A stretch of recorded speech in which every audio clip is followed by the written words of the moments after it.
Hola, ¿Qué tal? ¿qué tal? Buenas noches. ¿Cómo estás? Un momento. Bien. Bueno, muchas gracias a todos por estar acá. Tenemos la quinta edición de Archivo Redux, del ciclo del Centro de Estudios de Arquitectura Contemporánea. Hoy vamos a ver la conferencia de Bob Somol del 26 de octubre de 2018, That Was Now, This Is Then. Sí, ahora sí nos estamos acercando, ¿no? Pasamos a 2018. No es tan lejos en el tiempo, pero bueno, son un par de años. Y en este caso, antes hablamos que es la primera que forma parte de un ciclo más largo, que se llama Hacer Escuela. Ajá. Y en realidad el próximo semestre, en este ciclo, vamos a hacer el rescreening o la retransmisión de dos conferencias que son de este mismo ciclo, que son la de Brett Steele sobre la AA en su etapa de los 2000, digamos, de 2000 a 2010, y la de Iñaki Ábalos cuando era director en el GSD. Entonces, eso es un poco como el thread que sigue en el cual está como involucrada esta charla, ¿no? Que tiene que ver con hablar de cómo se hace un proyecto de escuela, y en el caso de la visita de Bob, que cuando fue a Buenos Aires hizo varias presentaciones, o sea, fue muy intensa su visita, pero en esta charla al principio, bueno, ya vais a escuchar cómo dice que siente muchas afinidades entre la DITELA y UIC, que es la escuela que dirige, el University of Illinois at Chicago, por el hecho de que es pensar en una escuela como proyecto, ¿no? Ese es un poco el inicio y la razón de la pertenencia a este ciclo. Claro, sí, la sintonía también con lo que él encuentra como de simpatía con la Escuela de Arquitectura y Estudios Urbanos, la de Itela, ¿no? Eh, Ujú. sí, es interesante el hecho de que la conferencia es principalmente o va a tender a tratar de delinear ese problema, ¿no? El proyecto de una escuela. Ujú. Eh, Sí, digo, que no es usual eso en algún sentido, que uno se encuentre con eso. claro, sí, él pone ejemplos en el sentido de que uno lo tiene naturalizado, y creo que ahí está un poco la clave, más allá de que esto es un ejemplo, porque creo que expone varios, pero pareciera que el pensamiento de Somol lo que hace en general es como identificar un trend que es bastante habitual, como pensar, bueno, una escuela de arquitectura responde al tiempo en el que está, o está temáticamente, ¿no?, marketeada, y así con otras ideas, y lo que hace es invertirle el argumento, ¿no? Como... Claro. Sí, eso me parece que está buenísimo, lo que decís de la inversión, ¿no? Como que uno podría pensar que eso se va a dar, es como un movimiento conceptual, un movimiento arquitectónico, discursivo, que se va a dar en varios momentos, me parece, o hay encadenamientos de inversiones o inversiones invertidas. eh, Digo, en el sentido de lo que decís, uno podría pensar que hay algo como de una contracultura de la cultura, o una contracultura dentro de una cultura oficial, en el Ujú. sentido de que se trata de una escuela y no de un grupo de gente que se junta y no, como digamos, tiene como un carácter institucional, sin embargo tiene una propuesta invertida respecto de sus supuestos fines. Claro, sí, sí. O sea, todo tiene como un wittiness, ¿no? O sea, es como si fuera que todos entendemos de qué está hablando, no está como tratando temas que los está tratando de volver crípticos, sino que siempre son temas como muy populares en un punto, ¿no? O que todo el mundo tiene una opinión sobre esas cuestiones dentro de la disciplina, pero después le da como, lo salta y lo hace fluir. Y eso es parte también del carácter, o sea, es como una persona que está todo el tiempo jugando mientras habla, y tiene como mucha rapidez en generar conexiones, reírse de esas conexiones y volver on track, ¿no? Entonces hay como muchos, a medida que escuchas la conferencia, aparte como de esa medio stand-up, ¿no? De te engancha y te pierdes y vuelves a agarrar el hilo y entiendes el segundo sentido que tenía lo de hace 5 minutos. Y hablábamos recién del tema del flow y de la idea de estar en la mitad, ¿no? De que está en Chicago y de cómo para él eso también se volvió un proyecto, que no es ni costa este, ni costa oeste, ¿no? Que sería ni como academia intelectual, ni liberación artística, pongámosle Claro. muy caricaturescamente, pero sin embargo va a haber algo de eso también, ¿no? Hay como algo de ambas, hay algo de integración. eh, sí, y lo del medio que decís me parece interesante leerlo también como un interés por el medio, en un sentido, en realidad en múltiples registros, pero quizás más principalmente en como el medio ambiente arquitectónico o el medio disciplinar, Uh-huh. en el sentido que está pensando como dentro de la disciplina arquitectónica, encontrando extrañezas dentro de la arquitectura, y no fuera, digamos, que podría ser Uh-huh. otra estrategia, ¿no? Como Sí. de la extrañeza fuera de la arquitectura. Uh-huh. Acá hay como un proyecto, me parece, de encontrarla adentro. Sí, sí, hay un momento donde comenta la necesidad de ser fan, ¿no? Que es algo como que puede ser discutido, pero como ser fan de la arquitectura como una primera cosa que les dicen a sus estudiantes, como que hay que conocer la arquitectura para producir arquitectura desde la arquitectura, creo que tiene que ver con esto que estás diciendo ahora, ¿no? Y un poco como... para mí su pico tanto de la inversión como de lo de estar adentro de la idea de medio como disciplina, o sea, el medio entendido como la disciplina, y de afirmar que la escuela es disciplinar y no temática o otra cosa o dirigida por otras voluntades, llega un poco a su digamos, pico de intensidad cuando dice que la inversión, y literalmente usa esa palabra, que están generando entre lo del now and then del título, ¿no? Es como dice que tiene una teoría paranoica de cómo la academia o la pedagogía informa la práctica en ciclos de 16 a 20 años. O sea, como si fuera que nunca querría que la escuela esté sincronizada con el hoy de la práctica, sino que justamente le parece que deberían estar separadas y que la academia está haciendo lo que pasará en el futuro de la práctica en 20 años y no al revés, ¿no? Que eso en charlas anteriores no vamos a tampoco indicar con el dedo cuáles, tenían opiniones ya, si no contrarias, bastante distintas, ¿no? Entonces empezamos a tener como versiones sobre lo mismo. Es un ciclo que ya tiene posiciones enfrentadas. Exacto.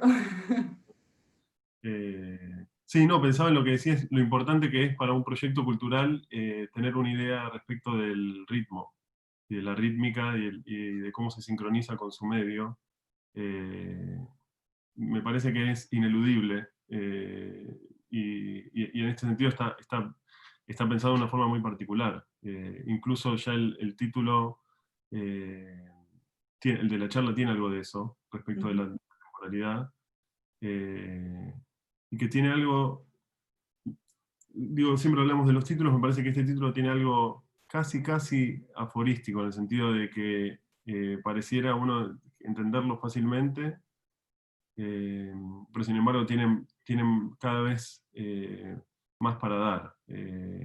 Porque digo, en That Was Now, This Is Then también hay una idea muy fuerte de situarse en el presente, ¿no? Uh-huh. Eh, Sí. Esto es lo que está pasando ahora y que se relaciona con lo que vos decías de lo fluido, o de una idea quizás abstracta de una cultura que fluye. Es Sí. interesante. Sí, o sea, a lo mejor, o anota un poco para pasar a la conferencia en sí, creo que él comentó en un momento lo de construir nuevas audiencias en lugar de construir discursos individualizados, o lo del mass customization contra el custom massification, y creo que está quiere construir no solo un proyecto, sino también el colectivo que forma parte de ese proyecto, como que la idea de arquitectura es como muy meta, y para mí es una charla que que es como muy estructural de la manera de pensar de muchas personas hoy, digamos, es muy contemporánea, y al mismo tiempo hay mucha gente que piensa lo contrario. Y creo que en eso hay como mucha fricción posible, y el escuchar el entre líneas de esta conferencia creo que puede vincular con muchos mundos y con muchas discusiones que están sobre la mesa, y que Bob pensa y las abre y les da otra forma, ¿no? Y claramente le importa mucho la forma. Buenísimo.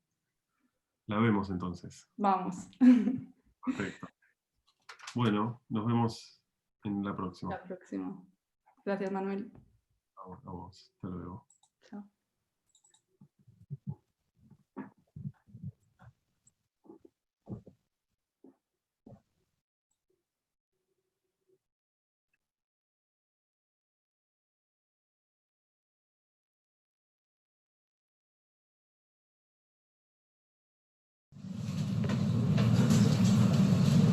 Hi, good evening.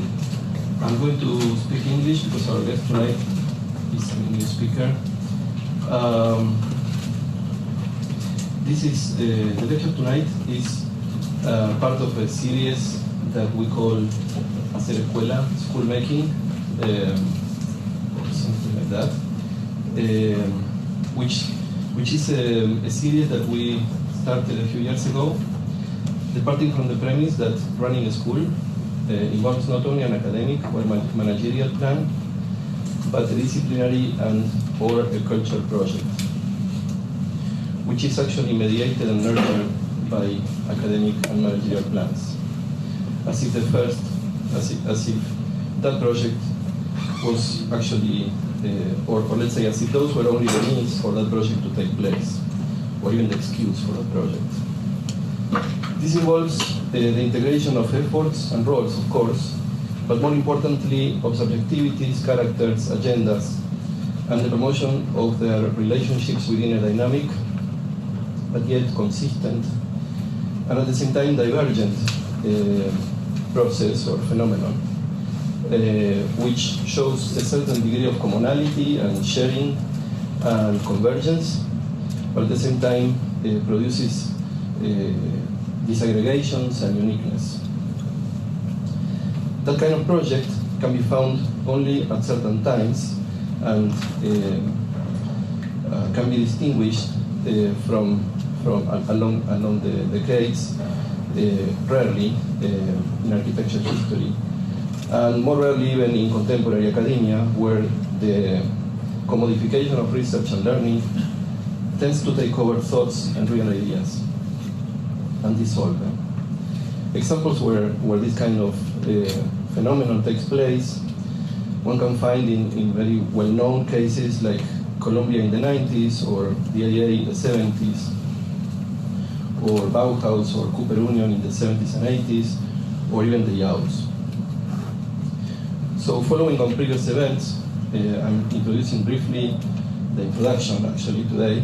In previous events, we had in this series certain guests that one can imagine or think of as leaders in phenomena like this, like Brett Steele at the IA in the 2000s and 2010s, or Iñaki Ábalos at the GSD, or Sergio Araya in the new school design lab in Santiago, or even Hernán Díaz Alonso at SAIAC, who did a sort of hybrid lecture. So tonight, along those lines, we have with us Robert E. Somol, or Bob Somol, director of the School of Architecture at UIC, where a rare and a very interesting phenomenon of this kind is taking place with people that we have had in the school, not by chance, like Paul Andersen or Luis Ortega, who was teaching at the school for a few years, or Paul Preisner, who gave a lecture a few years ago here. So I don't want to anticipate much more.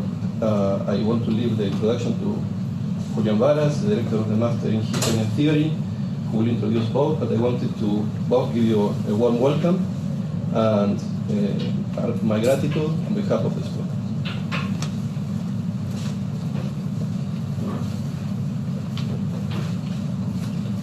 Thank you, Ciro.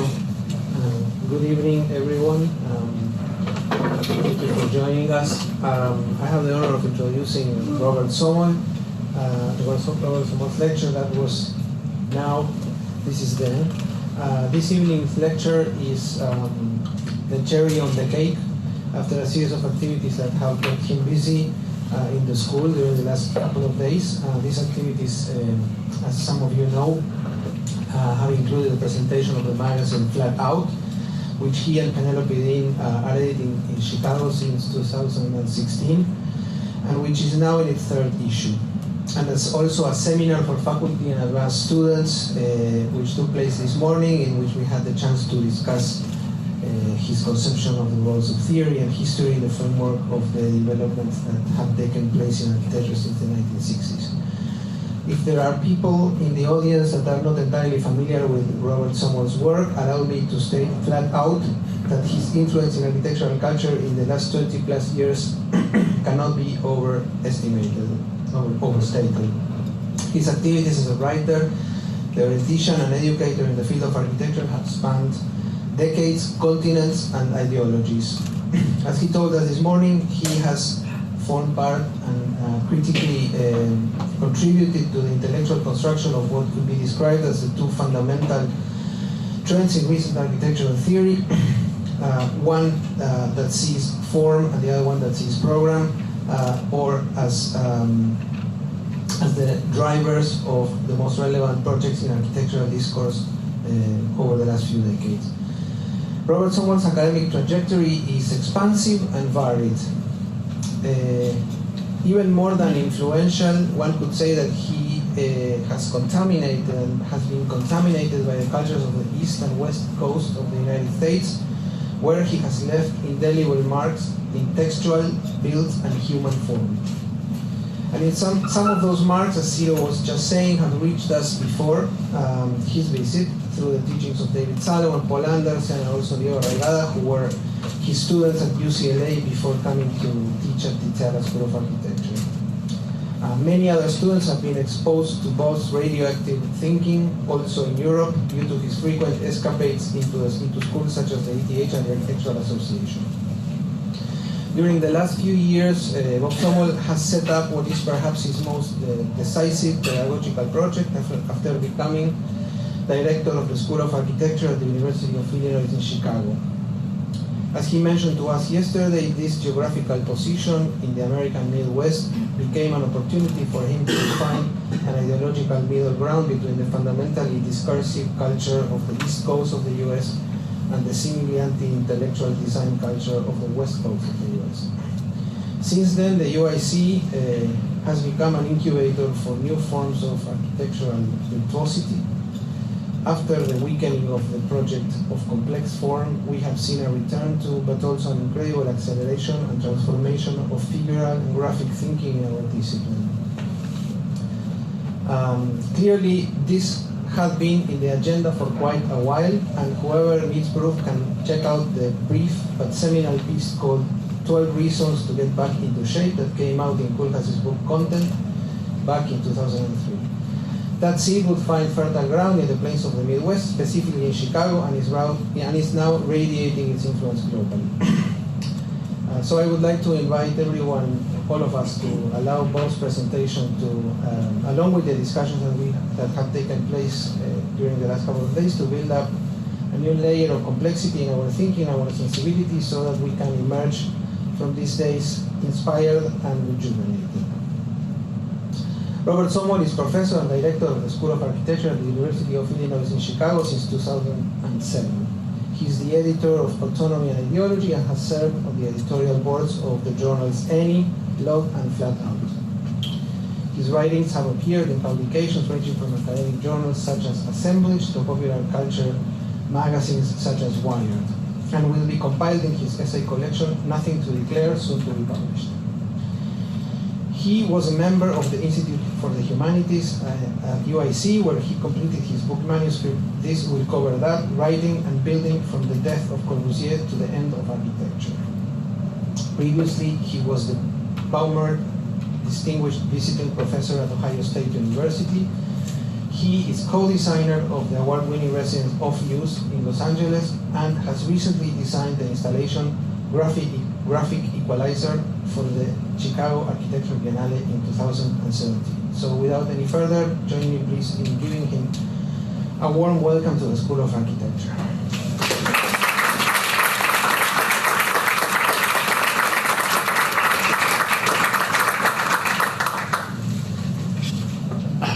There's the microphone.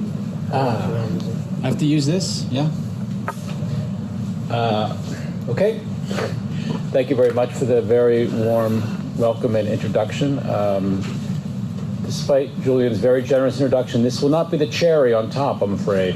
The cherry has fallen off the ice cream. So 3 out of 4 is not bad, but in the best space in the building, this will be the worst presentation of the 4. The other day was on the journal. This morning was more heady, complicated stuff, and this is another presentation of the school. I will try.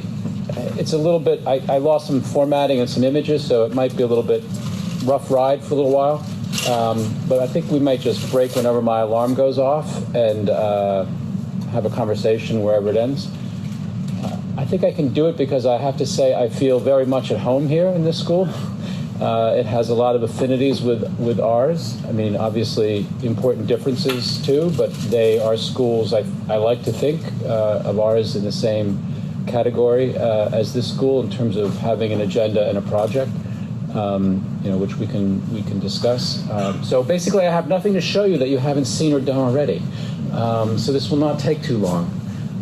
But it is more about the idea of, as Ciro said, usually your implicit agenda when you go around and give talks is selling the school. And then when somebody says, talk about the school, like, oh, I don't know what to say.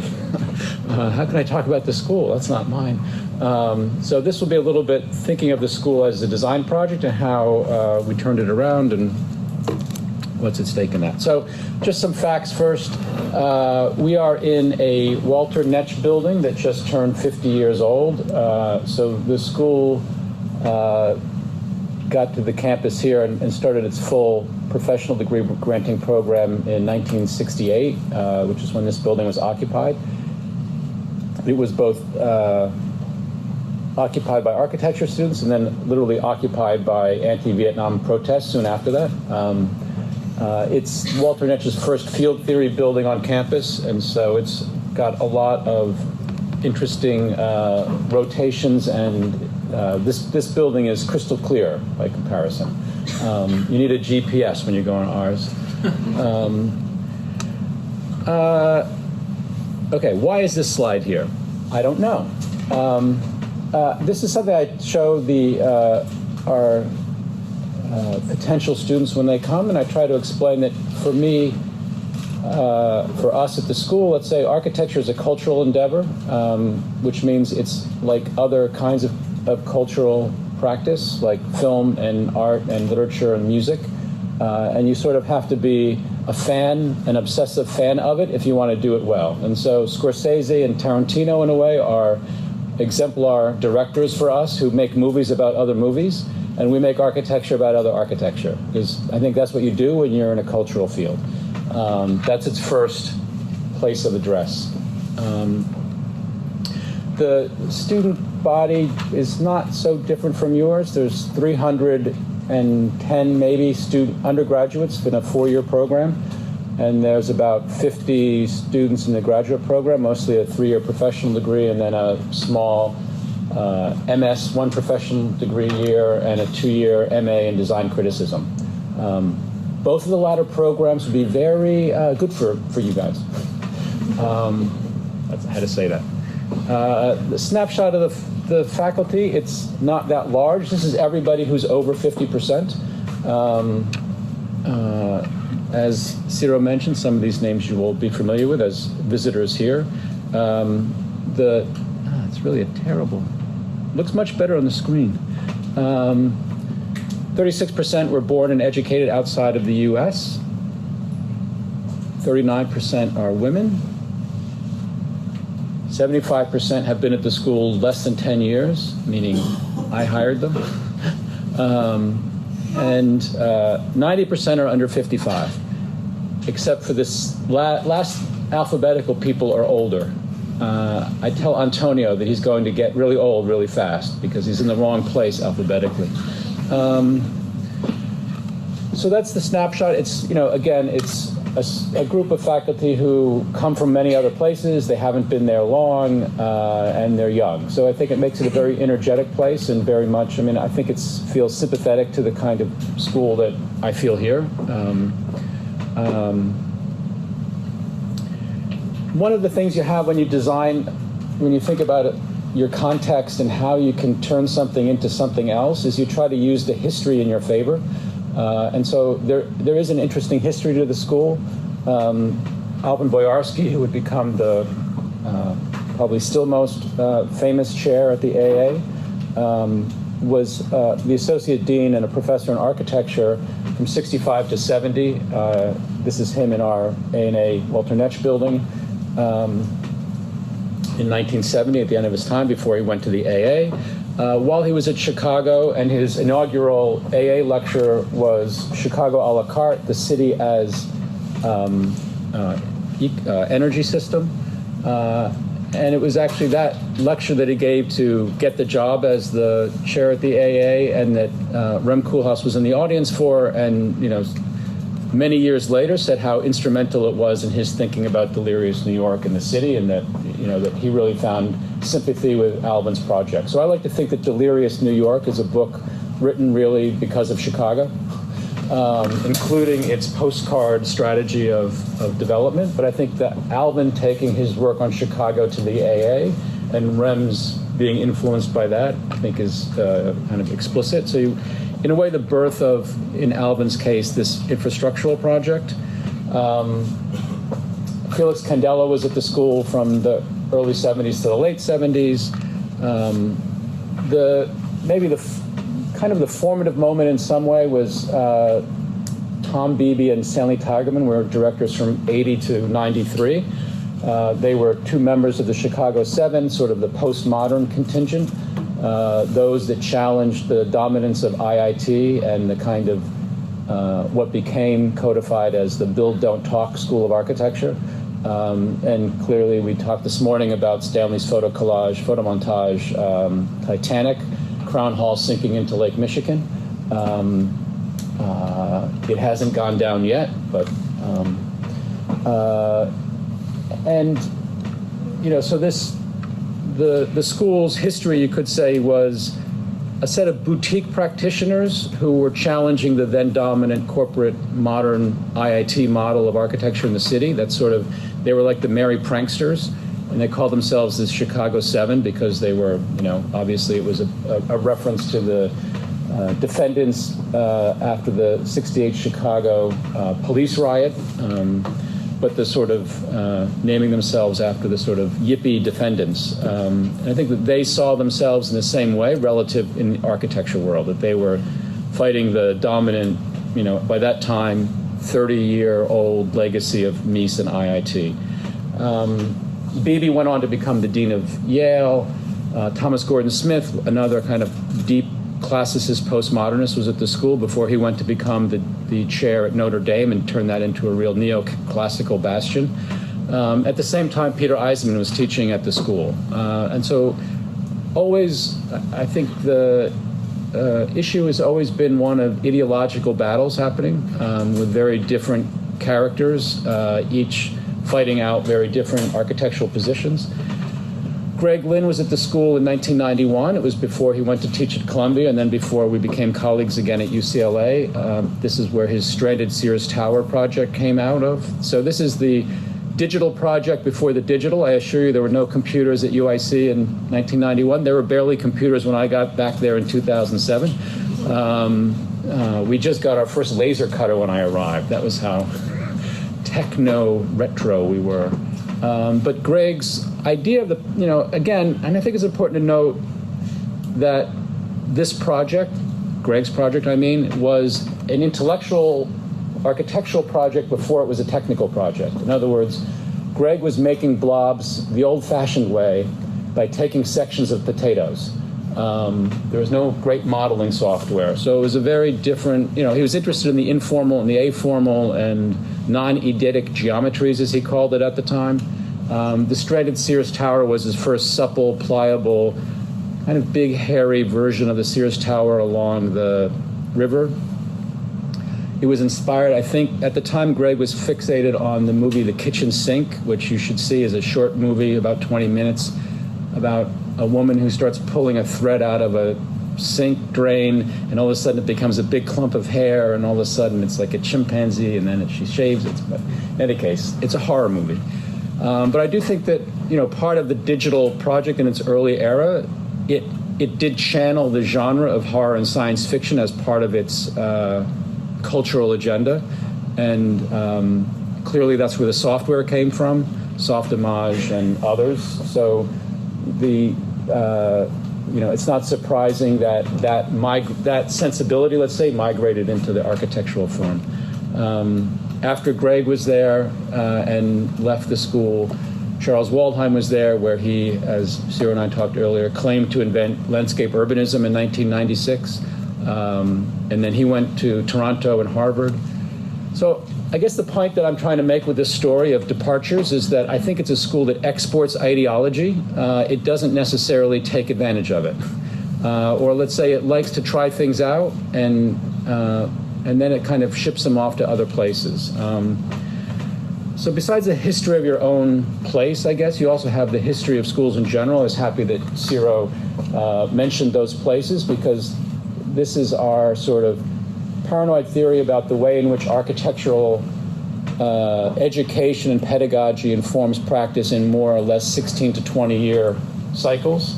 So obviously the Bauhaus with Gropius, the sort of exodus or the diaspora of the GSD, of the Bauhaus in 1938 to Harvard and IIT, to Harvard with Gropius and Breuer and Gideon, to IIT with Mies and Hilbersheimer, to the Illinois, to the Institute of Design also with Mahalinaj. So the sort of relocation of the Bauhaus in America, circa 1938.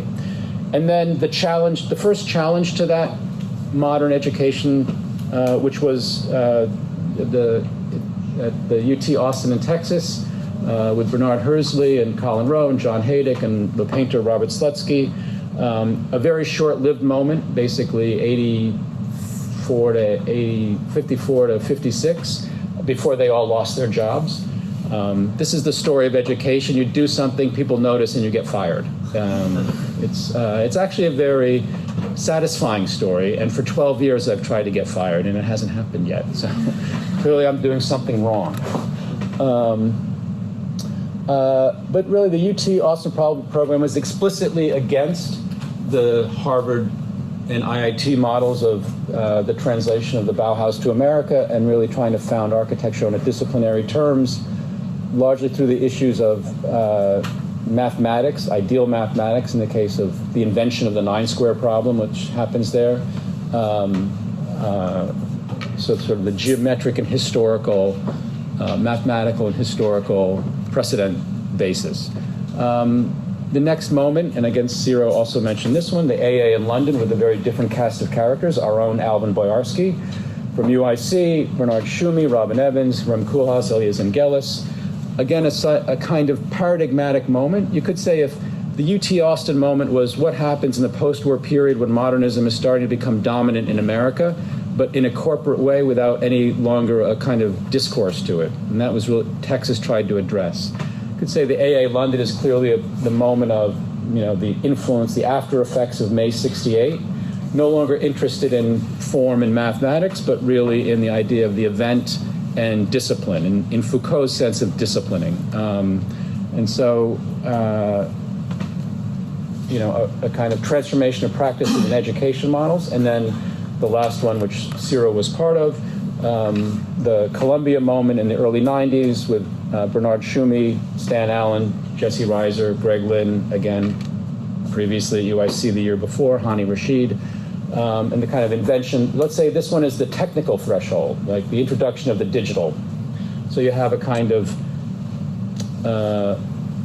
post-war response to the loss of the agenda of Modern Project. You have the political one of May 68 and the technical one of Columbia. And so we're looking at these things in these cycles and decided that, we should be the next one, of course. So we just decided this was our model. We were going to try to figure out, because what was interesting was that, each model was sort of jumping the shark relative to the other one. So Austin explicitly mostly against Harvard more than IIT, but in the same way that the AA was a kind of rejection of the Texas Rangers and the formalism of the legacy of that school that went to the ETH and Cornell and Cooper Union after everybody lost their jobs. Bernard Shume explicitly against that problem as he was educated under it at the ETH. And Columbia was interesting because, and I think that you could say the intellectual figure in some way, the inspiration I would say is Sanford Quinter for that generation and his essay Landscapes of Change. Because you could say the Austin Project was about primarily the issue of architectural form. You could say the AA was largely about the issue of the event, like the political event of May 68, but the event as a way of rethinking program as accident and surprise and not predictability.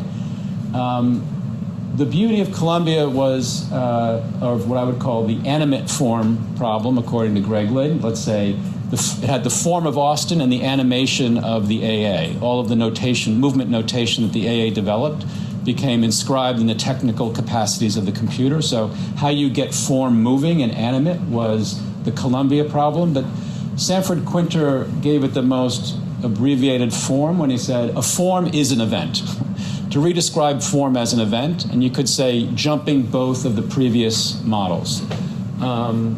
For our purposes, what we were trying to do was, combine the previous two models, namely Columbia and the AA. So what we wanted to do is take the plasticity of Columbia and the politics of the AA. So we were calling our program, you could say, Plastic Politics. That was the sort of rubric under which we launched the next 16-year, with all sets of irony and hubris at the same time. You have to have a goal. But, part of it was also the school, when I arrived, it had, social kind of very ugly work that was do-goodery and earnest, and it had a lot of formal, apolitical, sophisticated design work, but never the twain should meet. And so the issue is, how do we rethink the connection of politics and form in another way? And so that was what we meant by plastic politics. The other coincidence, the last thing I had written before getting the job, which meant the last thing I'd written in a long time, was this essay, Green Dots. This is not the essay, but it was based on the competition for the park in Downsview. But in 2006, I wrote an essay called Green Dots 101. It was largely a response to Peter Eisenman, who asked me, listen, Robert, how do you teach green dots? And so then I decided to write him a nice essay about how you teach green dots. Because for him, it was clearly not a project that was teachable or legible or critical in that way, didn't have a procedural method that he could understand. It was a kind of explicitly a graphic and expedient project, and it wasn't in his vocabulary of teachability. So it rose the stakes for me, and I was talking about this the other day. It was explicitly against, I feel like I'm really bad beating up on poor Alejandro all day long. I like Alejandro. That's FOA's park scheme on the left for the Downsview Park, a kind of intricate geometric landscape project, and I mean, the interesting premise of their program for Downsview was, there is the two dominant models of park are the French formal garden and the English picturesque, and that, we can now combine, we can give order to the seemingly disordered. We can give the geometric order of the French formal garden to what seems to be the accidental affect of the picturesque garden, because we now in the 21st century have the computing power of the computer to show that beyond this seemingly chaos, there's actually structure and order. So in a way, they were trying to overcome historical dichotomy between two kinds of park design through a new technological standard that would, in a sense, bring them together. You know, and against that, and my time at UCLA had given me an allergy to that project, which we can talk about later. But the proximity to Greg and to others, Scott Cohen, who'd be a visitor there, who were doing the same kind of work. Alejandro was a visitor there. And I was sort of seeing, I became a sort of outsider to that project. And in a way, when I wrote the essay on Downs View and then Green Dots, was really a defender of the OMA Bruce Mao scheme, which is the one on the left. You know, for me, the graphic protocol as opposed to the geometric one. It's also a kind of reference to this Basel project by Herzog Demeron, covered in Green Dots. In any case, there was a sort of rule book at the end of this. Intensify an element, extend the line, develop a precise but vague silhouette, saturate with a monotone treatment, bore through it. So these were the simple rules for how you do Green Dots. Like there was a kind of elaboration also of what Julian mentioned about the 12 ways to get back into shape essay. And it was really because in the context, in the US at least, in academia, which I know is a narrow context, but at that time, what was dominant in the early 2000s was exactly the project of digital intricacy or biomorphic intricacy, or and whether it was Greg or we talked about Jesse earlier, you know, Scott Cohen, that was the dominant form of, you know, advanced practice, I guess you could say. So certainly at UCLA and Columbia and other places.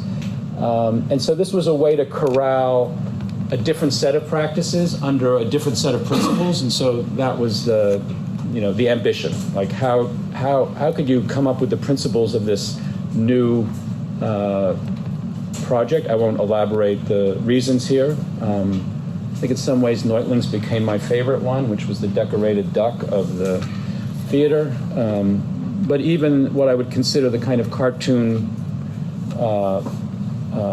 easy plans of Sana, and tracing it back to some sort of corporate 70s work like The Big Blue Whale and this great project on the Cornell campus, which has some resonance with Neutling Riedick's Periscope, the boring through it of the Porto. So I would say that this roundup of figures and principles became the unconscious manifesto of the school as we developed it.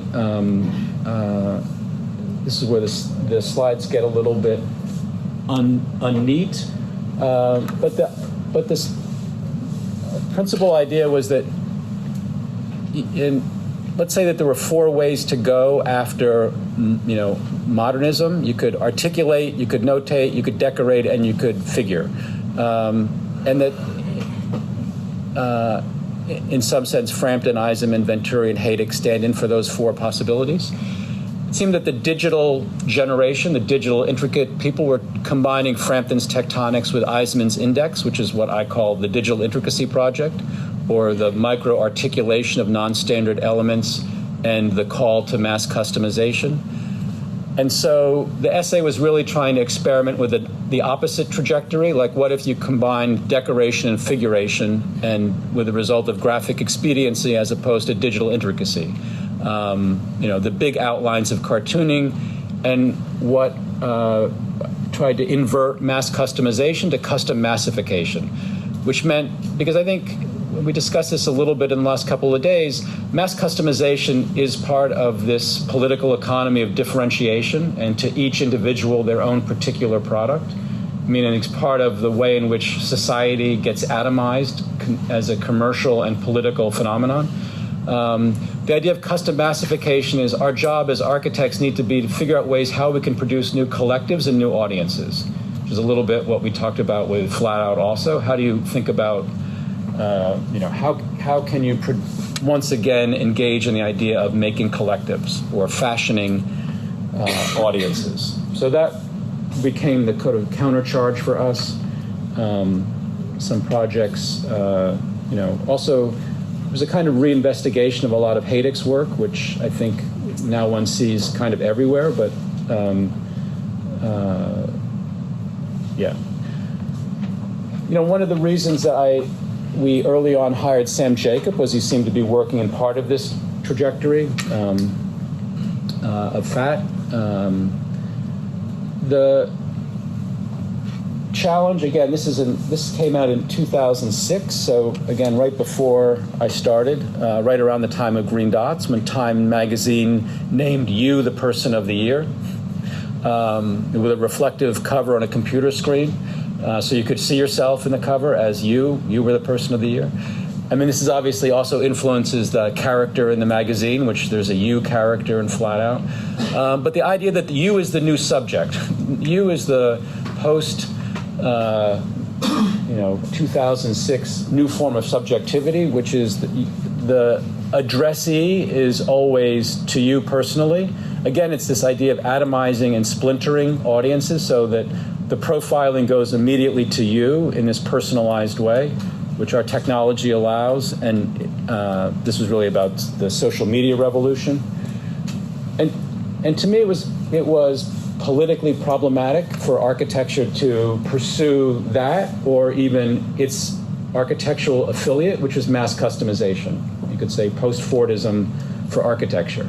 And for me, Greg Lynn's, garlic clove tea and coffee tower for Alessi was one of those kinds of projects of mass customization. This idea that each one will be its own unique one and it'll be your own one. But also walls like the decoy wall and the entire endeavor to produce sort of infantilized participation. The architecture will address you individually depending on the environment and what you do and the sounds. And this sort of shrink wrapping again an environment around you, like the echo chamber. A sort of fellow traveler in this analysis is Albert Pope, because I think Albert is one of the people who's really theorized the connection of geometry to politics at the urban scale in a most sophisticated way. Talking about the move from the gridiron, kind of typical 19th century American city plan, equivalent in all directions, where we, in a sense, run into others and strangers all the time.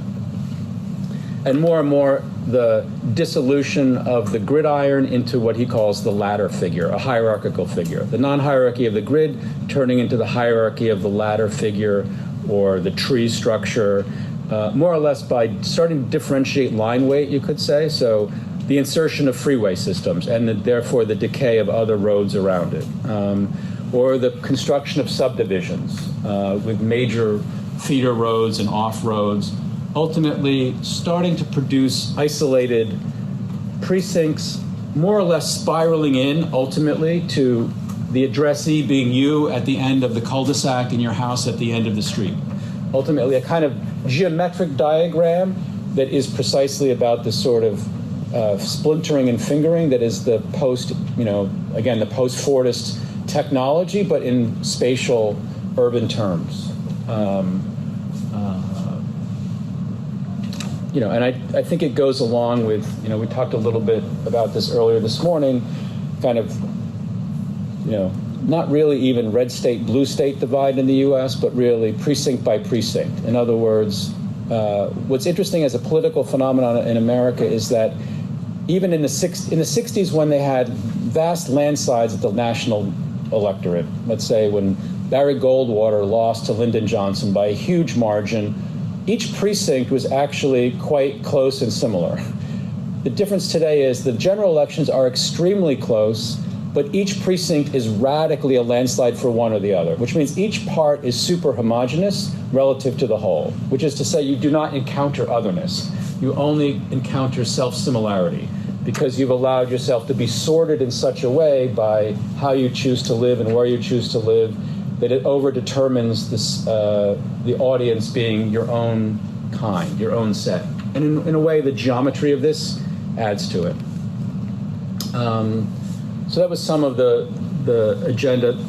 This is something I talk to about with students, which has to do with the agenda of the school being, well, I mean, I think on the one hand, we say that we're a disciplined school, as opposed to some, you would think, of course, every school's interested in the discipline. It turns out it's not the case. Most schools are actually interested in themes, and they market themselves as such, thematically. This is a slightly different story, which is the kind of belief that we don't think there's a problem with practice and the academia being disjointed. And so this was like our own pet story of 1992, look at Chicago. Adrian Smith, who happened to be an alum of the school, partner of SOM, was doing this kind of vaguely high-tech, postmodern historicist, du jour kind of work. Meanwhile, in our school, in our studios, Greg Lynn was doing his potato slicing blobs. Obviously, this is where the practice gets up and says, you guys are not doing anything relevant for us. They can't get jobs. And then you cut to 2010, 20 years later. This is Adrian Smith now at Smith-Gill. And I think you can see the lesson here. It has nothing to do with what he was doing 20 years. It has all to do with what the school was doing 20 years ago. So the point of what a school is not to be in sync with practice at its moment. It's basically to project itself forward 10 or 20 years, because the offices will follow what happened. That in a way you're banking on the future, and that's what you have to do. If we had produced students in 1992 making that 1992 Gordon Gills or Adrian Smith stuff, they'd all be out of work. The point is, offices don't want that sort of obsolete model. So part of it is how do you, in a way, act, and this is, I think, what we're interested in, the inversion of the now and then, which is how do we operate in an untimely way, which means out of sync with your circumstances.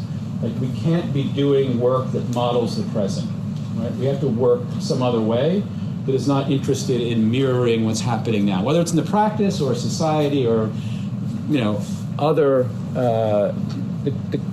and so the technique, the question of how do you have techniques of what we call untimeliness? And for us, even more so today than in 1992, I think it's more crucial, talked about it today, is how do we get out of the here and now? In other words, there's been a kind of flattening and suffocation of a blinkered view that we have to deal with today's issues, and that the assumption is that those issues will always be the same. And so what we're trying to do at the school is model a way to deal with archaic, forgotten past organizations and future situations and combine them in a way that gets us out of the fixation on the here and now. This was about a year or so ago. The school was featured. This is called, I'm not sure this is a compliment, but UIC's Instagrammable moment. I guess it's over now. But it was really about the number of faculty that were in the biennial that year, about 8 or so. This is Stuart Hicks and Allison Umeyer, Design with Company, doing very interesting work on the Chicago frame, and in fact demonstrating its lack of alignment with anything, and then trying to develop new details that would reconnect the fact that the great Chicago frame, in fact, is a very idiosyncratic, wacky thing. A discussion. This is Sarah Dunn at her project. This is a project by Sam Jacob and Andrew Zago. And part of the reason it's here, again, again, we talked about this a little bit earlier, but trying to set up, this is not exactly Thomas Gordon Smith and Peter Eisenman. Sam is much more sophisticated and contemporary than that. But the idea is, like, how do we host at the school, on the one hand, projects with, this is what Andrew calls his color tectonics, and Sam's sort of monstrous reenactments of past architectures. I mean, Sam and Andrew come out of very different traditions, and they produce very different architectures, but they come out of very strong traditions of cultural and architectural argument. And so that's why we want them at the school, in a way of like having that choice and that disagreement. Francesco Marullo. I think the other maybe source of the school's ideology comes from Dave Hickey. This is an essay he wrote called Frivolity and Unction. Consider for a moment the benefits we would accrue to all of us if we were to consider art bad, silly, and frivolous. Imagine the lightness we would feel if the burden of hypocrisy were lifted from our shoulders, the sheer joy of it. We could stop insisting that art is a good thing in and of itself, stop pretending it's a good thing to do good, and stop recruiting the good, serious, well-educated children of the mercantile, blah, blah, blah, blah. We could just say, okay, you're right, art is bad, silly, and frivolous. So what? Rock and roll is bad, silly, and frivolous. Movies are bad, silly, and frivolous. Basketball is bad, silly, and frivolous. Next question. Wouldn't that open up the options a little for something really super? And I would say architecture is bad, silly, and frivolous. I would list it in the same category. It's very difficult to say these days because we are in an era of great unctuousness, and earnestness. And I think it's actually hard to produce architecture as a cultural project in that context of external obligations. But I think it's our job to pursue seriousness through frivolous means. Because I think that the option, when I came to the school, you had really sloppy earnestness. Like work that was really trying to do good and it was really terrible. Ugly, didn't work, wasn't done well.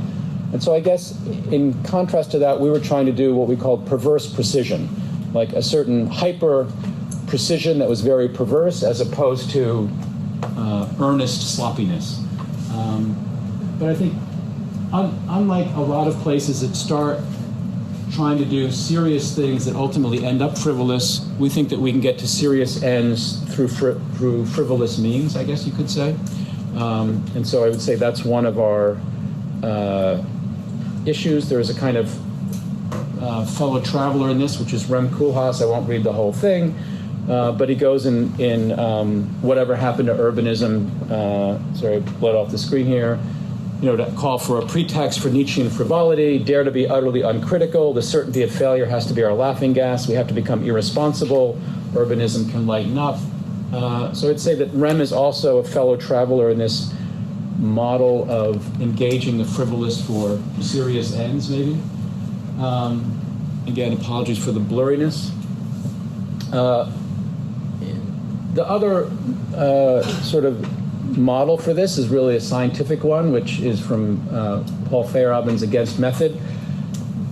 One strategy we use is the untimely. How do we take something archaic and imagine some future use for it? Basically, how do you achieve escape velocity from the dominant routines of the present? The other is counterintuition, and so this is the scientist, the historian of science talking now.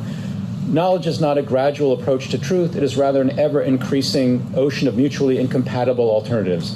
Nothing is ever settled. The task of the scientist is to make the weaker case the stronger, as the sophist said. I think that that's a way to work in architecture also, how you take what seems to be the weaker case and make it the stronger one. Always be the devil's advocate.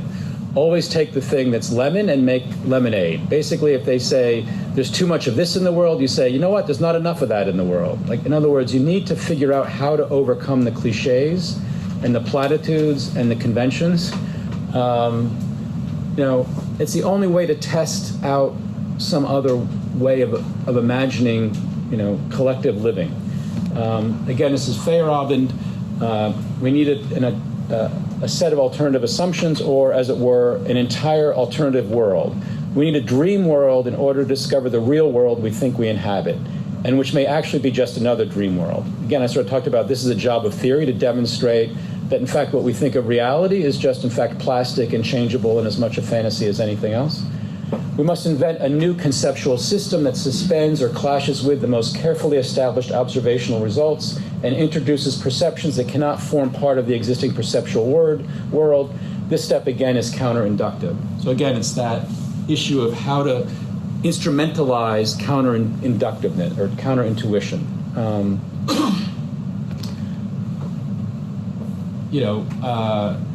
sometimes I show this issue. I gave a lecture called 4.5 Earths is Not Enough. It's a little bit of play on the world is not enough. Again, the James Bond thing. I don't know what it is. But of course, you know what this means. This means we're behaving badly. We're wasting a lot of energy, and if the world consumed like we all did, we'd be in trouble. We would need 4 Earths in order to survive.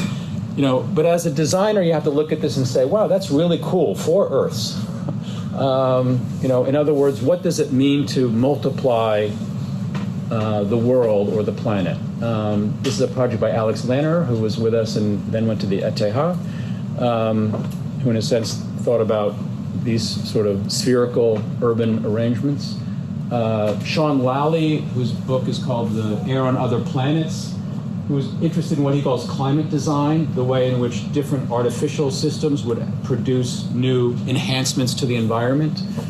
In other words, all of our activities can't be bad. We should be able to cycle them towards some other end without some sort of conservationist, preservationist nostalgia.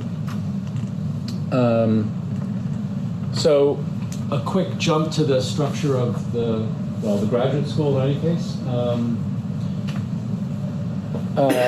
So really, I would say we are a design school primarily, so the big blue dots are the design. First year, second year, third year. First year we call discipline. And the first 2 studios, sort of in honor of Alejandro in this case, I called Control and Power. So we had the Control Studio, which I consider to be the geometric Peter Eisenman studio, and the Power Studio, which was the Rem Koolhaas rhetorical studio. As a way of introducing discipline at the beginning, and then the way in which kind of the theory and technology in a sense enhance and elaborate on the studio. The second year is really about how external conditions dealing with the public, contractors, engineers, consultants, you know, how architecture engages the, you know, with its discipline the outside, and then the final year is really how it starts to push into new territories with the year-long research studio. Not so important as a diagram, but so this is the first studio that people take. This is one that Kelly Baer taught. So this is the first graduate seminar where they really are dealing with these, let's say, geometric protocols and primitives and transformations. Something happened to the next slide, but it was there initially for Ciro. Great. Paul Preisner also taught a version of this studio where they redrew House 6 and with digital, as opposed to by hand, with digital means, and sort of found the anomalies in the drawings that Peter had done of House 6, and then started to generate alternative House 6s. So it's, you know, from Kelly's XY, she called it the XYZ studio, to Paul's, to then immediately into the spring of the same first year to deal no longer with kind of, let's say, form and geometric processes and really through drawing, but start to engage, let's say, collage strategies and figuration and convention and lots of poche, but really to you know, let's say if there's the possibility of the geometric manipulation of the grid as one formal project, how we could think about the collage project and the reuse and recycling of historical figures and elements. This was one that was done by Stuart Hicks. And then from that extreme, then in the second year, they start with a house, a single family house, but they really start with the objects of the house. So the model on the left is just, each student identifies the client and they decide what objects the client has, and they just arrange the objects in a field, a kind of magic carpet without yet any other definition, and then slowly start to add partitions and coverings and envelope to those things. It's a kind of subdivision of these houses that starts in a certain way from the inside out, from the domestic objects and appliances out, and sort of developing the house that way. Ultimately, by the second semester of that, a set of working drawings, but kind of big scale models down to like the soap dish and the towels. But trying to experiment with different ways of living. Again, one of the sources for us is the Robin Evans text, Figures, Doors, Passages, like how architecture can inscribe different lifestyles with different organizations. Sometimes that work takes on research studios, on an interior. This is more of those, sorry about the darkness of the slide there. It's this part.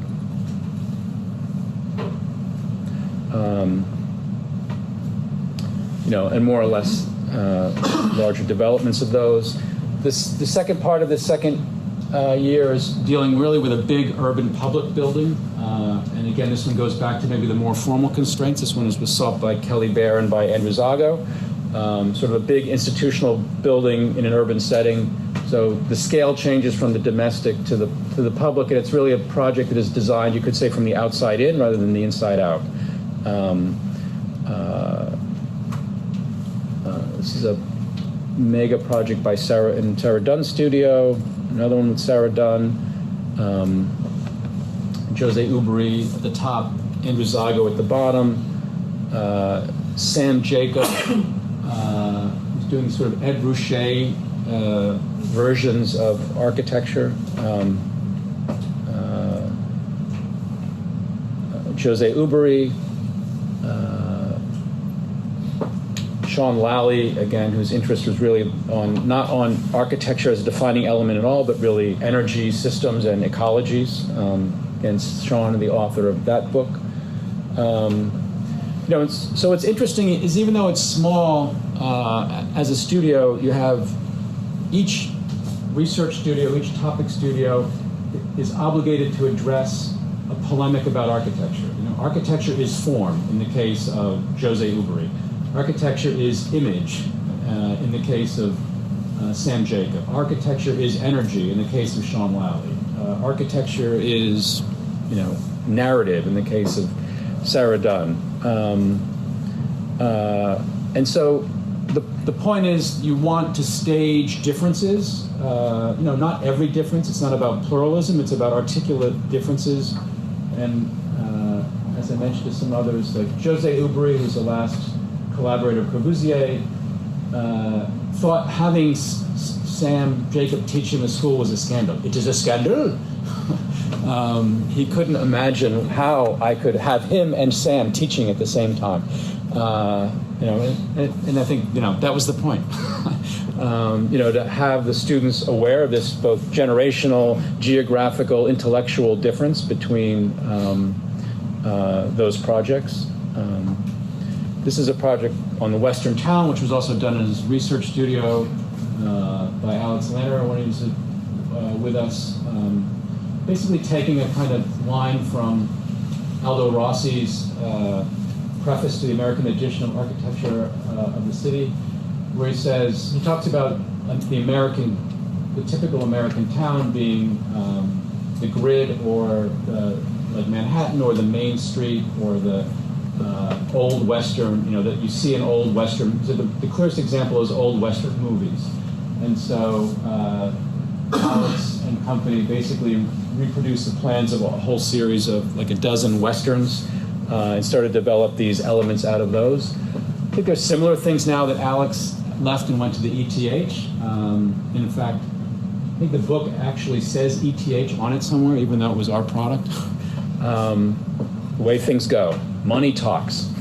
But it's another, I think, migration of this project to that place. Down to the undergraduate level.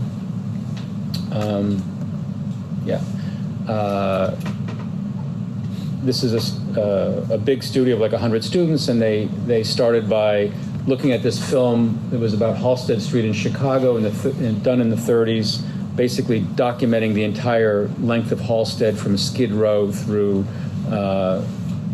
other extremely wealthy neighborhoods. Ed Ruscha was a model, and then they started doing their own maps. Oh, it's terrible. It looks really good here. Probably, yeah. So, you know, basically introducing the undergraduates right off the bat, first studio, to the issue of the city and its transformation, and really also each section took a different city and a different urban manifesto. And so at the end of the year, or end of the semester, each section had done, one group had studied New York, Houston, LA, Detroit, etc. And then they started to exchange their information. So these were the sections for the different cities that they produced in plan and in section, kind of large, huge pinups. And then they tried to start taking the ingredients of the 7 cities and mix them up and come up with kind of new hybrid organizations out of these 7 that they had sort of studied separately and ended up with these projects. But I think, you know, for first year, you know, 17-year-olds, 18-year-olds who come into the school, like this is their introduction to the school off the bat. This is a different urban one. This is the 3rd year undergrad one, which deals with landscape, you know, building on landscape. Perfect. So the idea really is that the first year is representation. So at the urban scale and the sort of geometric abstraction, actually that's the first semester. The urban one is the second semester. The second year deals with technology. It's sort of a big frame, Chicago frame problem, and then a small joint corner one-to-one problem. The 3rd year is really the urban year, and so they start with the issue of at the scale of the landscape and the territory, and then the spring of the 3rd year deals with the large public interior. So they go from a kind of landscape version of the urban to the interior version. And then just some other 4th year topic studios. This one by Alexander Eisenschmidt. Another one by Alexander. Again, Francesco Marullo, a different version. He was really interested, again, he's really interested in the political economy. This actually comes out of the essay he wrote in Flat Out also on the slaughterhouses in Chicago and all of the various industrial, the different generations of industry and the technologies used to produce. It's actually kind of related to your oil refinery problem.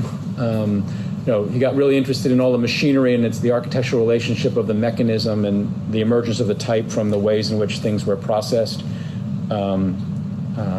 Again, from the slaughterhouse all the way through warehouses and factories and offices. So different spaces of work and how you could rethink those spaces of work. But again, against the typical UIC saturated color, like hard edge, black and white. I mean, I think the idea is what are the different genres and methods we can work in rigorously. You could say in contrast to the Sarah Dunn work, which is, you know, that work, which was also a 4th year undergraduate studio. So they're either, you know, could be working with Francesco on these things or with Sarah Dunn in these sort of water infrastructure in the Southwest, or, you know, smaller, really neighborhood interventions, which is another version. I mean, in this case, what we're trying to do is take I think the next step for the school is how do we get what we do in the school out without compromising it, but really just installing it.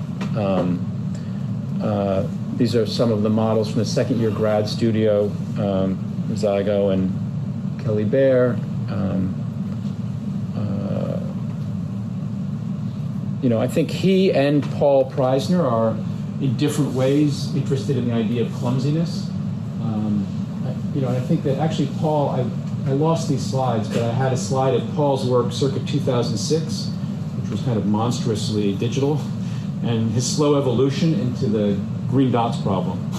Because I think it's, you know, it's not because of the manifesto of the school really, but it's associations with people like Alex Lanner or Paul Anderson that he's collaborated with, or Andrew Zago, it's interesting to see how the faculty's projects evolve in combination with one another, and that's sort of one of the fun things of the school, is to see, look, if I make these two people teach together, it might make a really interesting collaboration or a new way of working. And so a lot of it is matchmaking at that level, because you're one step away from the students.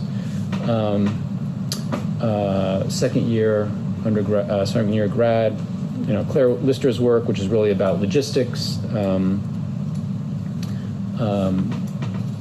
Again, this is Paul Anderson taking these very extremely strange tract houses. He started with some outside of Denver. These are from everywhere, and trying to analyze the idiosyncrasies and rethink these accidents as intentional design decisions, and how you could sort of generalize the accident, or how you could turn the anomaly into a new kind of norm, and come up with a kind of, in this case, their manifesto for that new suburban typology that would come out of these existing anomalies, and then some of the models of the houses that they ended up with as sort of mutations of the vernacular. I mean, they end up kind of being weird hybrids, also rediscovering some 60s like diamond configurations or other elements from a kind of analysis of the bottom up. I don't actually have some of Sam's work, but Sam, it's interesting that I think Paul Anderson and Sam Jacob, next to each other, they're working in kind of inverted ways. What Sam's interested in is taking a very high classical canonical example and looking for its exception, whereas Paul starts with the accidental anonymous architecture and tries to turn it into a system. So he's sort of working both ends of the spectrum in terms of generating something between the high and the low. Some of the books by the faculty, and then we have many more new versions of this, but this is the last slide I'll show. The students also produce a journal called Fresh Meat, which they write, edit, publish, sell. They fund basically everything they do. It's won a lot of awards. I think they're up to number 11 now. So this is an old slide. I don't have the new ones. But I think it's one of our, on the one hand, it ties with our MA in Design Criticism program, but it's really as much or even more run by the MArcs as the MA students, who are few. But it's part of our view, I guess, as a school, that one of the obligations is not only to do this kind of work, but produce an audience for it, or find a way to situate it in the world with a different set of criteria. And so that's, you can't just do the work, you also have to figure out how it is received, and sort of figure out a new way of producing discussion about that work. So that's it. Thanks.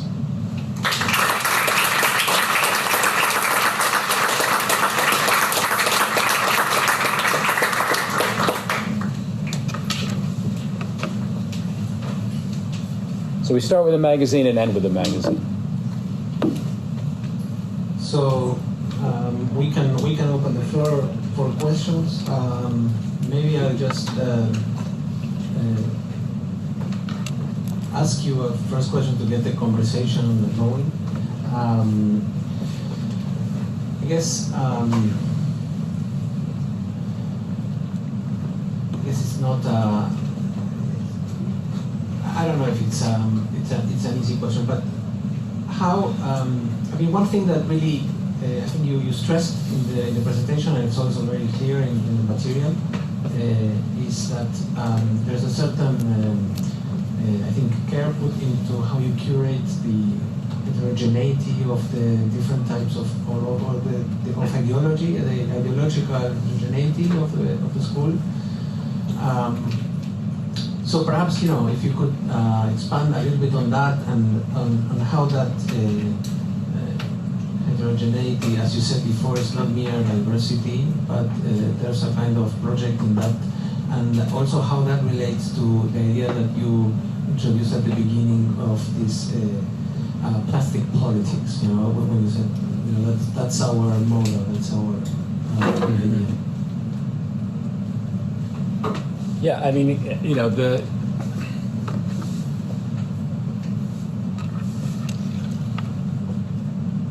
at some level, it's it would be good if it were very scientific, the selection process, but you end up liking somebody and their work, and you decide, I'd like to have that person on board. You know, it's like, I think you run a school like you're having a party, and you want to bring interesting people and imagine that people have interesting conversations with each other. And so, you know, I sort of think the school is like a playlist, and I'm putting stuff together, and they happen to be people. And I assume that they will do something, and I assume it will have a certain effect, but, you know, that's how I mix. But, you know, I mean, we talked, I didn't want to show any slides the same in any presentation, so I didn't show the elaborate family tree that I showed you guys earlier that were there. But I did say that, you know, I think that certainly Andrew, I would say, comes out of that legacy of an interest in drawing and particular geometric manipulations and precision that starts with, I draw through Haydick, through Rossi and Eisenman. And I think Sam Jacob, for example, comes out of the other legacy, let's say, that comes out of Banham and the Venturis and Jenks along with Koolhaas. And so, you know, it's trying to stay, you know, in the same way that we call the first studio power and control, it's in the same way that Paul Preisner decided that each of the 3 studios he did in that studio, they would start by redrawing a canonic set of drawings. In the case I showed House 6, just a bit of it.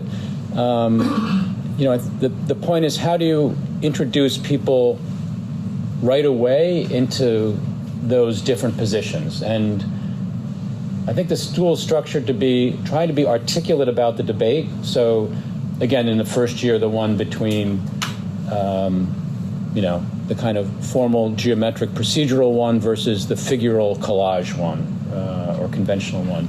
The second year, you know, from the inside out to the outside in, or from the, you know, private and domestic to the public. So how do you basically make each studio a kind of hypothesis that they try out or try on and then go into another one?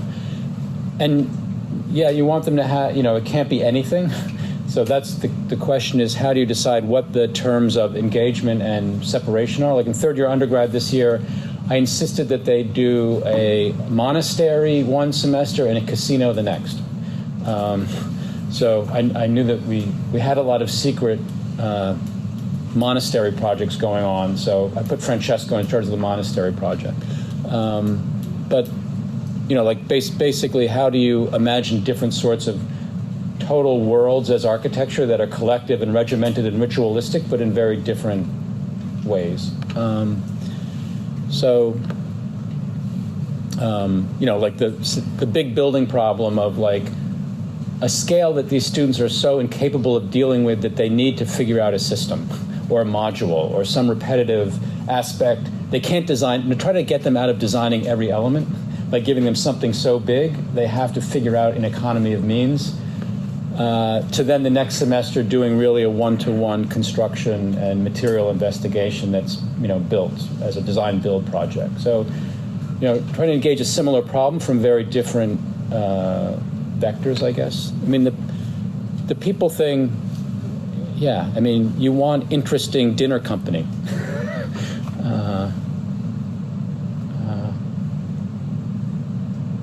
You had a second part to the question. Oh, the plastic politics. Yeah, I mean, yeah, plastic politics is basically just to say it's anti-essentialist or non-necessitarian. We don't believe anything is necessary or essential or natural. And so our idea of politics should be that everything is up for grabs, and plastic meaning transformable.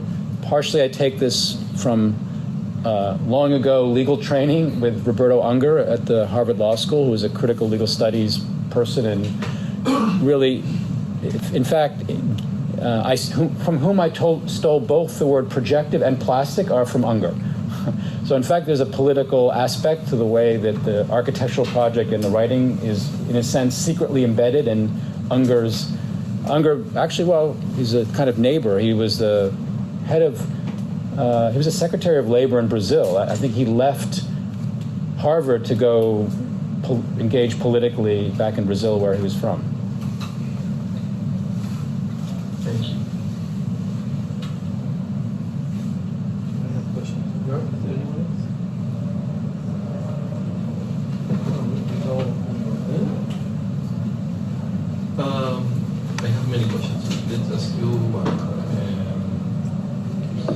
No, how do you think that the school went beyond what you planned? Not different, not wrong, but beyond. I think beyond, the happiest moments are exactly those moments when two faculty find each other and you see hearts go off.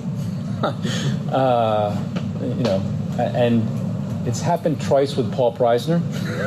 Once was with Alex Lerner, who then went to the ETH, and the other was with Paul Anderson. And so I think that their collaborations, the way that Paul is an incredible, talented designer, and he's able to chameleon-like shift into a different manifestation of himself by being proximate to other voices. And so I think that everyone's work is better when, you know, they've actually made each other's work better and more interesting to me. So that's the kind of, it's not really happening in the school, but also I don't think the school, sorry for all the students out there, I don't think the school is really about the students.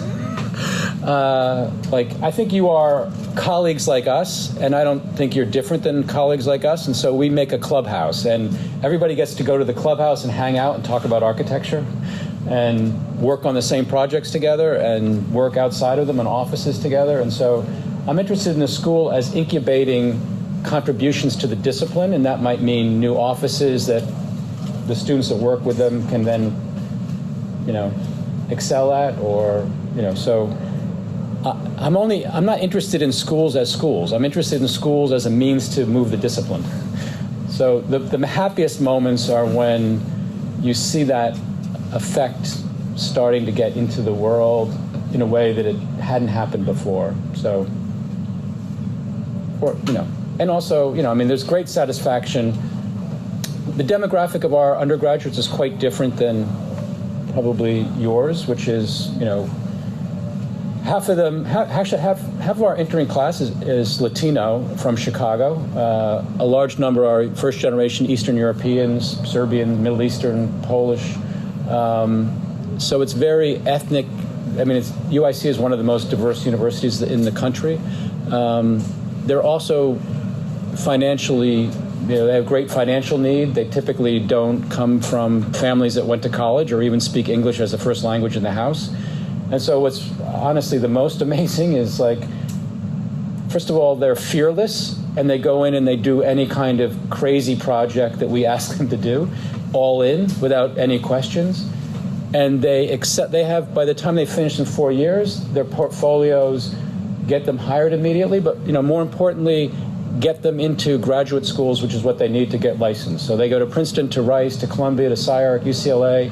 So right now there's a kind of mechanism where our students go places that they wouldn't have otherwise imagined, and that's like kind of exporting is like our business. Faculty, but also students. And that's actually the greatest satisfaction.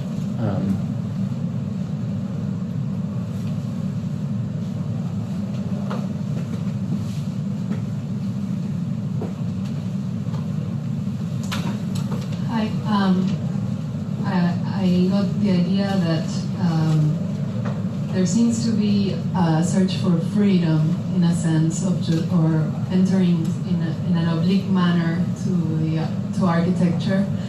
I was wondering, well, now that you were mentioning the profile of the university you're in, how do you? I feel like this agenda would rub up against accreditation or an idea of more institutional version of the discipline. And I was wondering if being in the same city as IIT, or being this sort of in the middle of the coast, do you sense that it gives you more freedom, or not having the Bachelor of Architecture degree gives you this freedom, or is it something you have to sort of fight for with your school? Yeah. Not with anyone in the school. A little bit, though, with the chancellor. I mean, sometimes the upper level thinks like, oh, you guys aren't interested in building or whatever. But I mean, I'm glad you asked the question. Our slogan is that we consider ourselves a boutique public school, meaning when we say, you know, we're open to anyone, but not for everybody. So it's sort of like total access, but you have to decide you want to be a member of the club because it's not to everybody's taste. Every school should be different, and we don't do a general thing. And I think there's like three kinds of schools. There's schools that people go to because they have a name, and it doesn't matter who's there or who's in charge. That's the GSD. People will always go there, and it doesn't matter. The other kind that people always go to is big state public schools because they don't also care who's there. They just want to get a professional license to practice, And so between those two extremes, we don't want to be the big public school people go to get a license. And, we, in some level, can't afford to be the kind that people come to because of name brand recognition and all the other reasons. So the only third option is to become this boutique auteur model of a school and send out a message that's different than those. So you're struggling against the state model. It immediately puts you in competition with the private model, which you are kind of at a disadvantage to fight that fight. I should also say that your idea of public and our idea of public are quite different. I like yours a lot more. We don't really have public schools anymore. Our school is less a public school than a poor private school, meaning that we're all forced into the same economy. Tuition by your standards for a public school would be quite high, I imagine. So it's a school based on tuition, even though it's public. So, it might be half as much as a private school, but it's not free. So the state does not pay for people in that system. So we call it public, but it's like we have all the benefits of bureaucracy and none of the support is kind of what it means. Yes, here. I have a question regarding the project of the school. You have been director of the school for more than a decade now, right?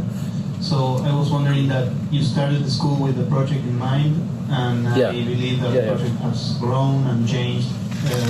I don't know if you can elaborate in what ways your ideas were changing or regarding what interests through the years. No, I wish I had.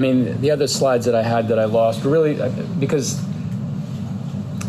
what I was considering the Green Dots project in 2006, and it's poising it from my UCLA experience a little bit against Greg and Alejandro and Jesse to some degree and Scott Cohen, largely the Intricacy group. By the time, a few years after Green Dots, Greg was cutting up plastic toys. Scott Cohen is doing Jolly Rogers candies. Day-glow colors. It's like everybody has morphed into something else. And so on the one hand, it's success. On the other hand, everybody is looking for a new thing. And so they end up occupying the territory you thought was oppositional to them. That's why you did it in the first place. And now they seem to be doing it there too. So you go to Harvard, you go to the ETH, you see this wacky work, And it's like, they never did that before. What happened, So you then have to, there's no way we can claim it because we're not loud enough. So we just have to figure a way to do something else. Your follow-up question, I don't know the answer yet. That's what we're looking for, like how to be surprised. And so we try to systematize ways of surprising ourselves. But that's it's both, so Green Dots ended up winning and therefore losing. It's like, when alternative went mainstream, it was like, 1990, when Nirvana hit #1, everybody's happy, but also everybody's kind of sad. Sort of like, whatever happened to alternative? Hi.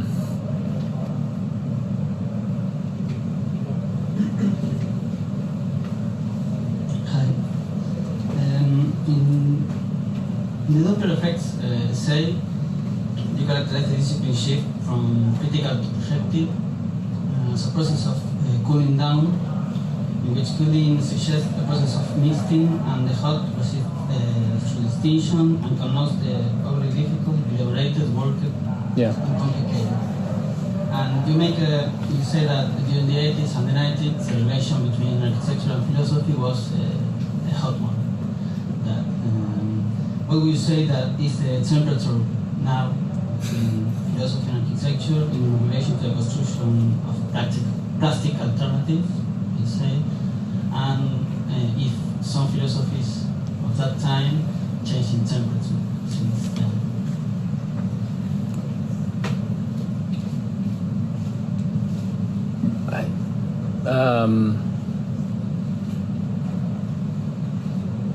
We still do precisely sloppy work.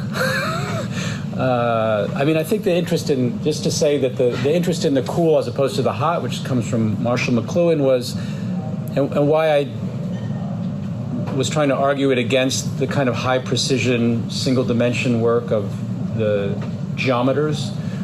You know, that McLuhan's idea is if you're high resolution in that regard, you're low participation, whereas if you're cool and low definition, it requires participation. The reader has to complete it because it's a bad message, as opposed to a passive viewer. So part of it, was how do we produce an audience that has to engage rather than can be passive about it. I mean, I think the tightening of the protocols and the precisions of these technologies increases to be hot. I mean, that's what it meant with a little bit of Albert's diagrams of the cul-de-sacs, let's say, the spiral, the addressee being the individual, the kind of high definition technologies that, encompass us, and again, make us more essentially us as opposed to something else. So the question is, how you produce the bump in the road or the swerve. And the thing is, I think that the younger generation of digital people that are the students of, maybe even the second students of the paperless generation now, who call themselves post-digital, I think they are trying to play both ends against the middle and be cool and hot at the same time. It's sort of like what we jokingly call digital postmodern, or the digital project that has now engaged materiality or history or color or all of the things that were, outside of the digital project at its first moment. They're now post-digital, which means they are trying to play both ends of the equation and write both of us out of the argument, which is their generational prerogative. But for me, post-digital doesn't really mean, we're all still digital. That's the lesson. Everybody's digital, which means they're not really post-digital to me, they're post-ideological. Like, when the digital project came on the scene, it was an ideological project, which is what I tried to show with Greg. It was a project before it was, what I said this morning, an ability. Greg had an ambition, but no ability to fulfill it. Technology came along that gave him the ability to, more reasonably, accessibly do the work he wanted to do. At that point, it no longer becomes a project for me. It's off the table once it's done that. I still think we live in a hotted up world, and my big bête noire in the relationship to the practice is BIM. We also got rid of BIM, any teaching of BIM in the student. That was a big thing before I got there, integrated practice and building information modeling. It's like, that's not for us. That form of closure of a project or resolution about something before you even thought about it. Like, that's, a kind of group collective design is not where we're not interested in negotiating it away before we actually have it. So it seems premature in an educational environment. Fine for efficient construction of buildings for offices. To me, it doesn't have a place in a school. So, but I think that's a hotted up system, and one that really produces, specialization. And if anything, our battle continues to be about specialization, and to try to maintain the idea of the architect as a generalist. And so, back to the IIT point, I always say that they like being specialists. I'll put a caveat on it, not with, Veal was trying to do something else, but before Veal and again since Veal, they're back, they're happy to say, look, we do really good curtain walls. Like, that's their claim to fame. We're sending people right in to do those. And it's like, you're crazy. Like, that's an obsolete, first of all, you get Mark Simmons to do it from front. He'll do a much better job. We have consultants that we can work with. We need to maintain the integrity of the idea and the project. There are lots of experts that we engage and collaborate with, so it seems nonsensical as an ambition. But you know, the argument I have about the 3 schools in Chicago is it's the 3 bears story, which I told you this is how you have to win arguments, the 3 bears. So this is a 3 bears story. For IIT, the discipline is too big, and so they have to engage in specialization. For the Art Institute, the discipline is too small, and they have to engage in interdisciplinarity and do dance and all kinds of other things. For us, the discipline is just right. So, like, that's our domain, and that's the triangulation of setting up. And the other way you design a school is you pick your enemies. Also to set up a practice. Pick your friends and you meet in school because you will have them forever, but also choose your enemies wisely. They will, you have to maintain them very close. Even they're not really enemies, they're frenemies. They're like Greg is to me, a kind of frenemy. Like somebody who pushes your project and that you need each other to stage that debate with. The question is if you could expand a bit more in the question of on how do you teach green dots, and in relation to the seminar of today, how do you integrate things with words theory, because you make a great emphasis today in your theory side and in how the discipline is that which is now, I mean the precedence, and how does that integrate in the, how do you teach that? Mm-hmm.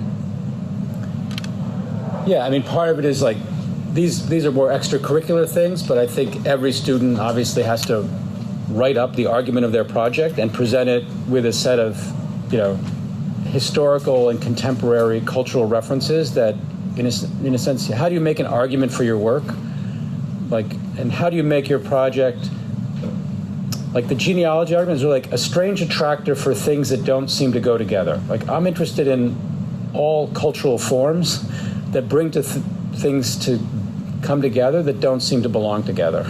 So like that's, how do you start making those paranoid connections between things and produce the empty middle point that makes sense of both of those opposites, or the series of coincidences that you basically give the status of stability, even though they seem totally contingent and accidental. So how you teach it? Yeah, you try to. I mean, there are techniques everybody uses. Like, how do you run one kind of project through a different kind of program, or one kind of program through a different kind of site, or one geometry through a different kind of material? How do you alienate something from its nature? There's strategies to do that. How do you, if the problem in the program says this, how do we turn it on its head so that it actually becomes inside out? The client wants this. First of all, no client knows what they want. We all want different contradictory things. So there is no demand that we have to satisfy. What we have to do is figure out all their contradictory things and show them their contradictions in a new way.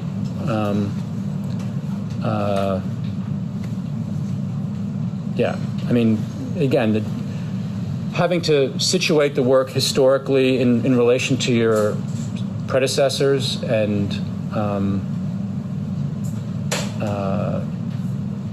yeah, I mean, I think that those are the basic ways. We have a little bit more time, not a lot because we are being expected elsewhere, but one more. Yes, I did want to point out, by the way, I've heard nothing since I've gotten here about the great, incredible steaks, and I wanted to tell you that so far I've had pizza and hot dogs. I know, I'm kidding. I know. That was just a segue to the... you have shown some models and plans making collage using historical styles, and I was wondering in which way the history as a discipline is approaching your school in order to reach this atemporality you have said before, to avoid the way we practice nowadays architecture, and if it is as a tool that by which we can operate and develop new ideas, or a common knowledge that must teach in order to decide the future, or any of those. I mean, in which ways history as a discipline is teaching your soul?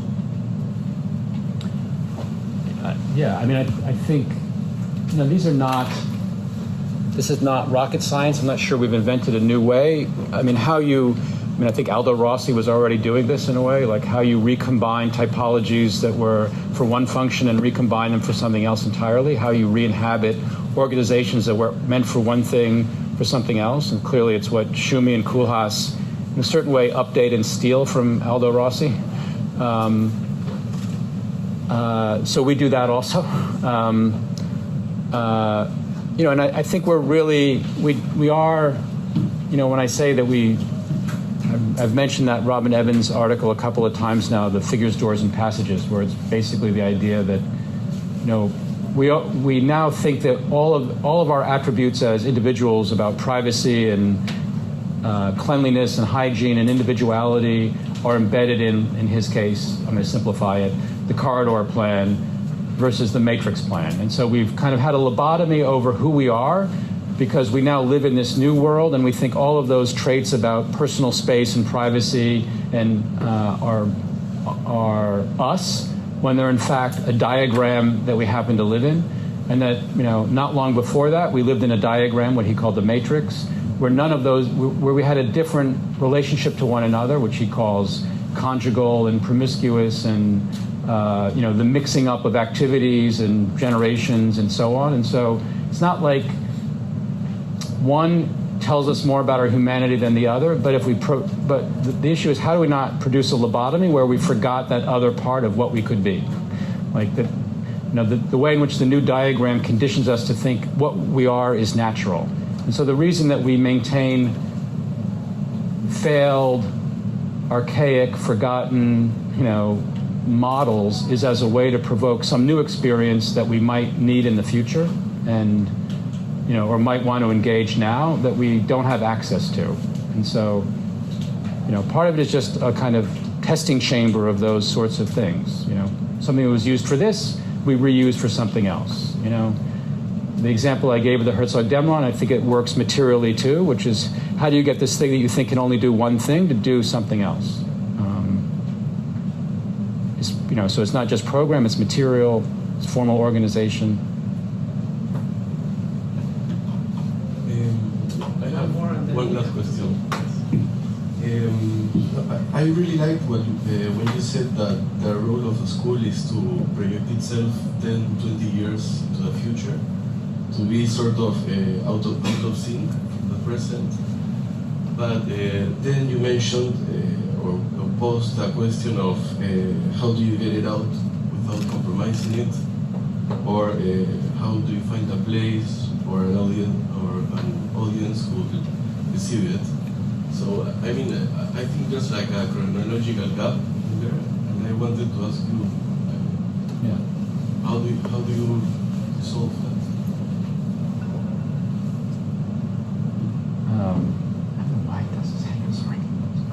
I set this for your benefit, and it's really annoying, isn't it?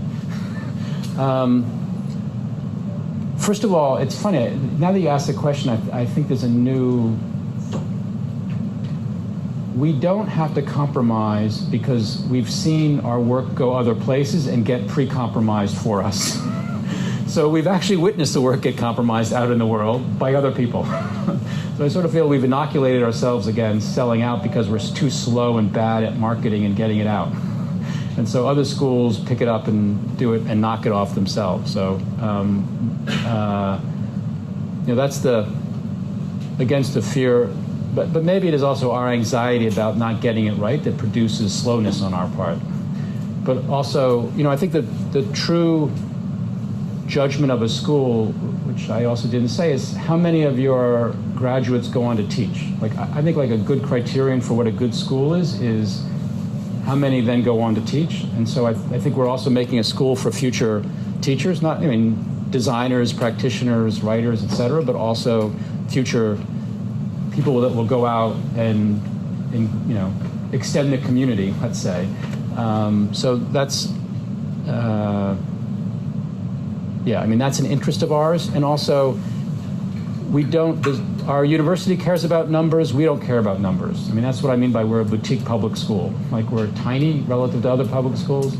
But it's a little bit like, I think maybe Jason Payne or someone reminded me of, like, you know, when the Sex Pistols played in London in '76, there were like 40 people in the room, and 10 of them went and formed bands, like Joy Division and everyone else. And that's the kind of school we want to be. Like, only 40 people come. Like, you know, it's like that album, like, 50,000 Fall fans can't be wrong. It's like 500 UIC followers can't be wrong. Like, it's not about numbers, it's about effect and influence. And so, like, if 10 of the 40 go out and, you know, found offices and teach and do school, you know, like, that's, you know, make a band even, like, that's good for us. So, sorry, I mean, that's the,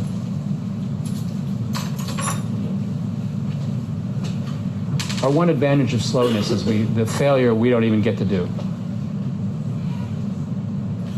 Okay, I think we have to wrap it up. Thank you very much, Bob, and I'm looking forward to the next opportunity. At any time. And please, when you come to Chicago,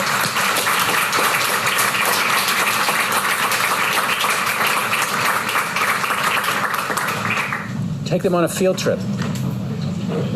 You're welcome in the building. We give you studio space. You can hang out. We got lots of space because we're so small.